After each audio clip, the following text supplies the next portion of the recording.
কক্সবাজারের মহেশখালীর একটি ভাসমান তরলীকৃত প্রাকৃতিক গ্যাস বা এলএনজি টার্মিনাল কারিগরি ত্রুটির কারণে সাময়িকভাবে বন্ধ রয়েছে। এতে রাজধানী ঢাকা সহ দেশের বিভিন্ন স্থানে গ্যাসের চাপ কমে গেছে। এতে ভোগান্তিতে পড়েছেন আবাসিক, শিল্প ও পরিবহন খাতের গ্রাহকরা। রাজধানীর বিভিন্ন সিএনজি স্টেশনে গ্যাস সংকট তীব্র আকার ধারণ করায় যানবাহনের দীর্ঘ সারি দেখা গেছে।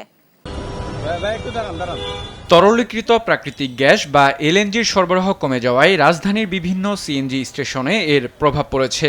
এতে দৈনিক চাহিদার বিপরীতে যেমন সরবরাহ কমেছে, তেমনি বন্ধ আছে অনেক স্টেশন। যেসব সিএনজি স্টেশন চালু আছে সেখানে গ্যাস নিতে আসা যানবাহনের দীর্ঘ লাইন, ঘন্টার পর ঘন্টা লাইনে দাঁড়িয়ে চরম বিপাকে পড়েছেন সিএনজি চালক সহ গ্যাস চালিত গাড়ির মালিকরা। অনেক জায়গায় গ্যাস বন্ধ, এই জন্য গ্যাস পাচ্ছি না। আর তেলও তো চালান জানা, সবসময় সমস্যা হচ্ছে। গ্যাসের দাম বাড়াক, তারপরে আমাদের সার্ভিস দেখ। রাত 3টার সময় সিরিয়াল দিচ্ছি সিএনজি পাম্পে। আজ সিরিয়াল দেওয়ার পরে আমার পিছনে প্রায় 200-র মতো গাড়ি ছিল। রাতে 4টা বাজে গ্যাসের সিরিয়াল হয় না, এরপরে ঘুরে গাড়ি সিরিয়াল নিছি, কয়েকটা গাড়ি দিছে, এরপরে গ্যাস গেছে গা, কয়েক গ্যাস আইলে দিমু। গাড়ি গ্যাস পাই না ভাই, জমামাপ নাই। আর সার্জেনদের যে পরিমাণ হয়রানি, এটা বোঝানো যাবে না। সরবরাহ সংকটের কারণে পাইপলাইনে চাপ কম, ফলে চাহিদা অনুযায়ী গ্যাস নিতে পারছেন না গ্রাহকরা।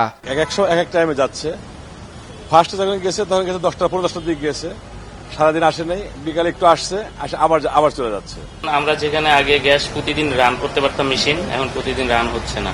দেখা যায় যে একটা টাইম হইতেছে, হয় রাতে হচ্ছে, না হলে সকালে যে কোনো সময় হচ্ছে। এদিকে তীব্র সংকটের কারণে বিঘ্নিত হচ্ছে বাসাবাড়ির গ্যাস সরবরাহ।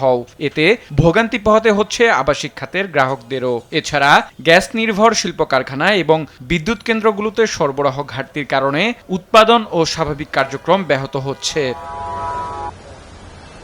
বিদ্যুৎ ও জ্বালানি মন্ত্রণালয় জানিয়েছে, দ্রুত এই সমস্যার সমাধানে কাজ করছে সরকার। আগামী 2-3 দিনের মধ্যেই পরিস্থিতি স্বাভাবিক হবে।